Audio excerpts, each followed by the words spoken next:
Banyak yang bilang aplikasi pinjaman online di Indonesia itu kadang data kita jelek atau dengan istilah paling sering disebut orang adalah data busuk, itu bisa dengan mudah cair.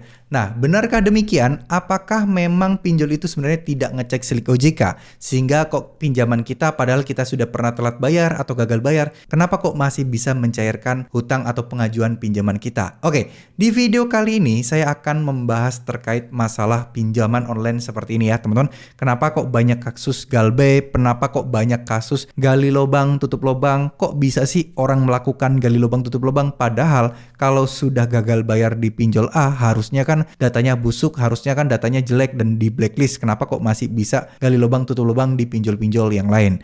Nah, sebenarnya ada banyak faktor teman-teman, tapi yang paling utama cuman ada dua. Yang pertama adalah datanya memang masih belum terintegrasi. OJK sendiri pernah menginformasikan dan ini merupakan sebuah program penting yang ingin diadakan di tahun 2023 ini, di mana OJK pengen nih orang-orang yang gagal bayar atau telat bayar datanya itu langsung terintegrasi ke sistem OJK, di mana orang atau pinjol nggak perlu susah-susah ngelaporin lagi, mungkin laporin sebulan sekali, yang mana sebenarnya itu yang menyebabkan pinjol kenapa di pinjol A itu sudah galbay, di pinjol B ternyata masih bisa diterima atau di-approve. Nah, hal-hal seperti inilah sebenarnya hal-hal mendasar yang harusnya sudah beres sejak dulu. Tapi ya karena hal ini banyak yang memanfaatkannya, ya kita tahu lah ya ini berkaitan dengan alasan yang kedua, bahwa mungkin bisa jadi ada oknum pinjol yang sedikit nakal, yang mana mereka sudah tahu nih orang ini galbay, tapi tetap masih mencairkan dananya.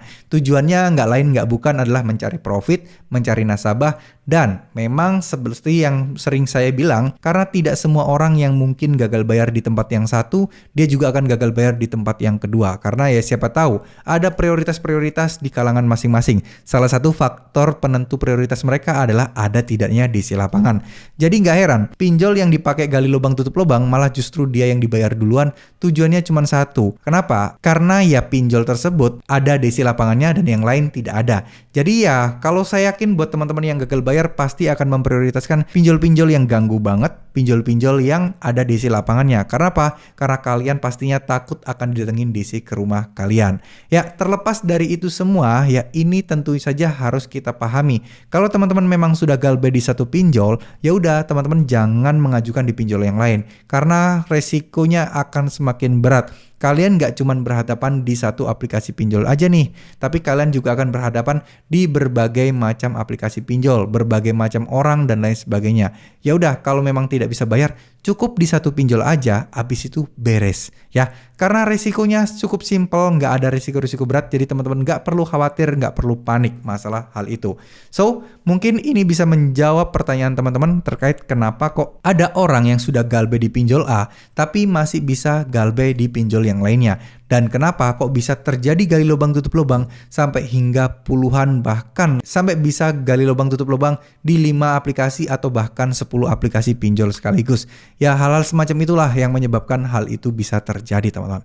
Oke, terima kasih. Mohon maaf jika ada salah-salah kata. Wassalamualaikum warahmatullahi wabarakatuh.